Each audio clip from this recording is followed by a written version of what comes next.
You are standing in the cereal aisle, and you have been there for 4 minutes. Not because you are hungry and nothing looks good. Not because you forgot what you came for. You are stuck because there are 47 options, and your brain is quietly running each one through a filter it cannot seem to turn off. Is this one too sugary? Is that one actually healthy or just marketed that way? What did you read about oats last week? And before you know it, a simple Tuesday morning errand has become a low-grade referendum on whether you are even capable of making a good decision anymore. That feeling is not random. It has a name, a mechanism, and a reason it keeps happening to you specifically. Barry Schwartz called it the paradox of choice. The idea sounds almost offensive in its simplicity. More options should mean more freedom. More freedom should mean more satisfaction. But what Schwartz found, and what decades of research since have confirmed, is that past a certain threshold, more choice does not liberate you. It paralyzes you. And the paralysis is not a personality flaw. It is a perfectly predictable response to a system that was never designed to handle this much input. Here is what is actually happening inside your head. Your brain is not a decision-making machine that occasionally gets overwhelmed. It is a threat detection machine that has been asked to moonlight as a decision-making machine. When you face a choice, especially one with no clear right answer, your brain does not calmly weigh the options. It scans for danger. It asks what happens if you get this wrong. It runs forward simulations of regret, of judgment, of the version of you that chose badly and has to live with it. That process costs real energy. It triggers real stress hormones. And it produces something that feels like careful thinking, but is actually closer to alarm. This is why the cereal aisle and the career decision feel disturbingly similar. Your nervous system is not distinguishing between them the way you wish it would. In a now famous study, psychologists Sheena Iyengar and Mark Lepper set up 2 tasting booths at a grocery store. One booth offered 6 varieties of jam. The other offered 24. The booth with 24 jams attracted more visitors, but the booth with 6 jams produced 10 times more actual purchases. 10 times. People were drawn to abundance and then frozen by it. They walked away from the larger selection having chosen nothing, which at the time probably felt like caution or discernment, but was really just overload wearing a sensible disguise. You have done this, maybe not with jam, but you have opened a streaming platform with thousands of titles and watched nothing. You have researched a purchase for 3 weeks and then felt vaguely hollow when it arrived. You have thought so carefully about a decision that by the time you made it, the confidence you were searching for had quietly left the building. The part no one tells you is that the extra thinking rarely improves the outcome. Psychologist Timothy Wilson at the University of Virginia found that people who overanalyzed their choices reported more dissatisfaction afterward.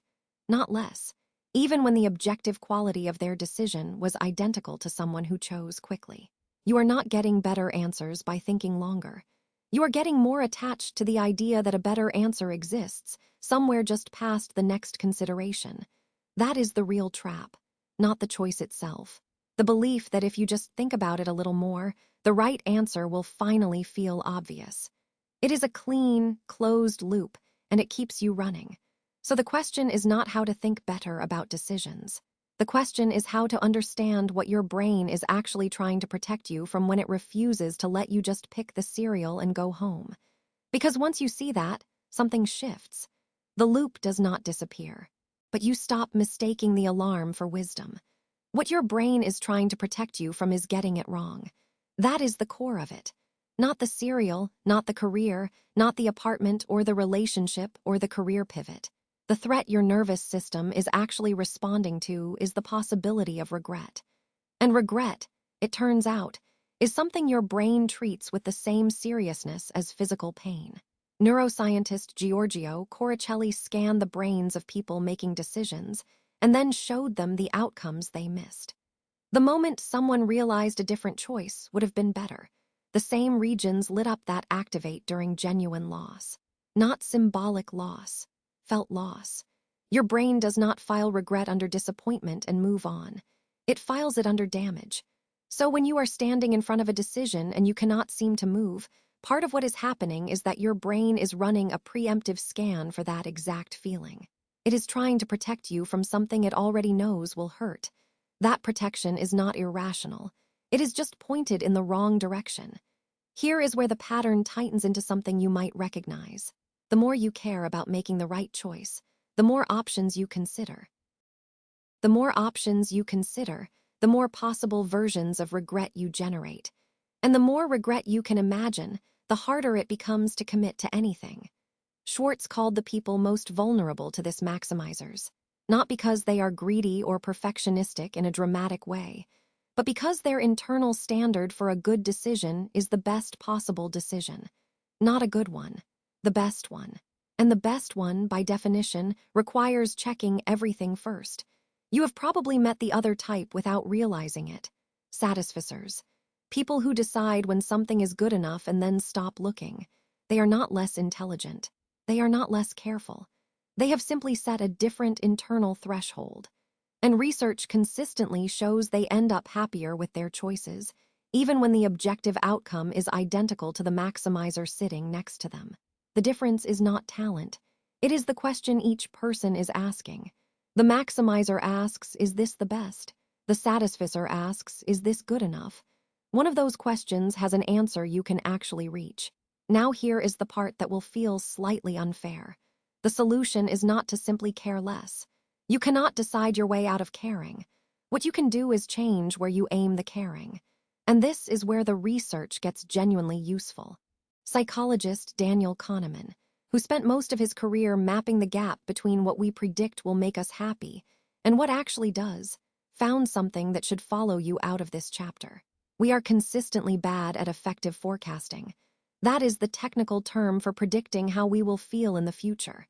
You think the wrong choice will devastate you. You think the right choice will finally settle something. Neither is usually true to the degree you expect. What this means practically is that the stakes your brain has assigned to most decisions are inflated. Not all of them. Some decisions genuinely carry weight, but the version of future you that chose the other streaming show, the other jacket, the other project proposal, is not suffering. That version of you adapted. Because humans are extraordinarily good at adapting and extraordinarily bad at remembering that they are. Kahneman called this the impact bias.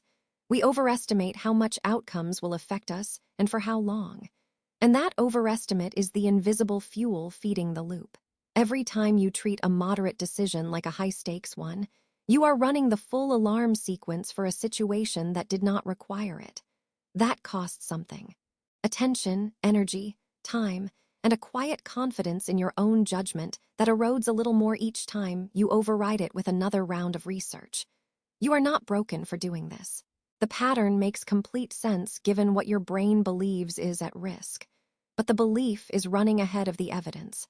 And now that you can see it, something becomes possible that was not possible before. So what do you actually do with this? You now understand the alarm. You can see the inflation.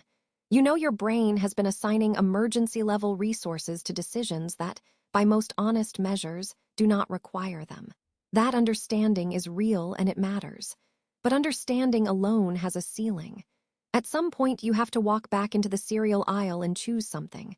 The first shift is structural, not psychological. Constrain the options before you evaluate them. This is not about settling.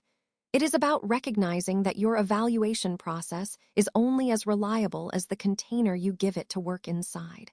Researcher Sheena Iyengar, whose JAM study exposed how abundance backfires, spent years afterward studying how high-performing professionals make decisions in complex environments.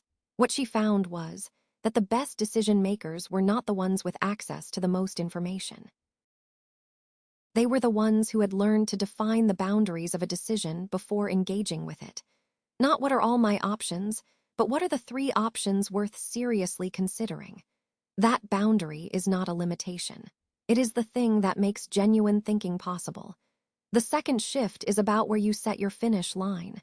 Remember the maximizer, always searching for the objectively best choice.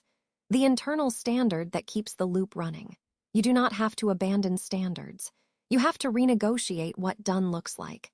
Pick a threshold in advance. Before you open the browser, before you read the reviews, decide what good enough means for this specific decision.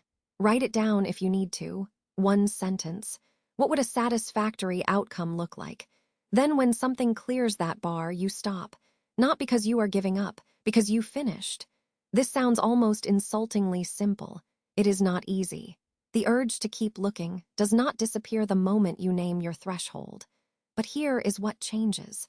When you feel that urge pulling at you after you have already met your own criteria, you can recognize it for what it is. Not new information, not a warning signal, just the alarm going off out of habit.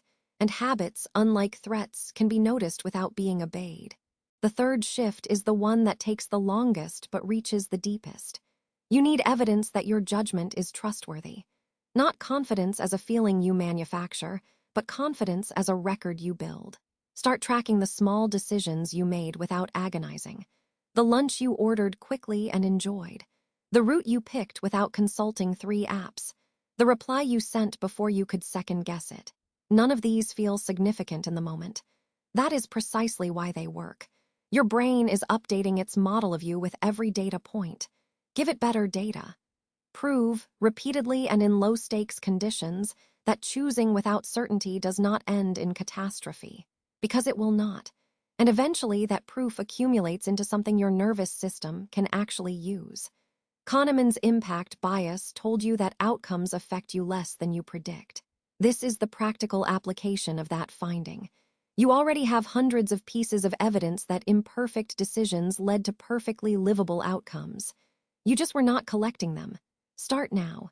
Here is what this all comes back to. You were not stuck in the cereal aisle because something is wrong with you.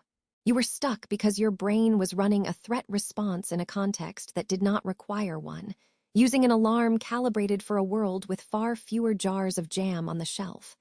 The alarm is not broken. It is just misfiring. And misfiring systems do not need to be replaced. They need to be recalibrated. Constrain the field. Define good enough before you start. Build the record of evidence that your judgment holds. Not because those steps will silence every doubt, but because doubt without a counterweight is just noise with nothing pushing back against it. Now you have something to push back with. That is not a small thing. That is the difference between a decision and a loop. And you already know which one you have been living in long enough.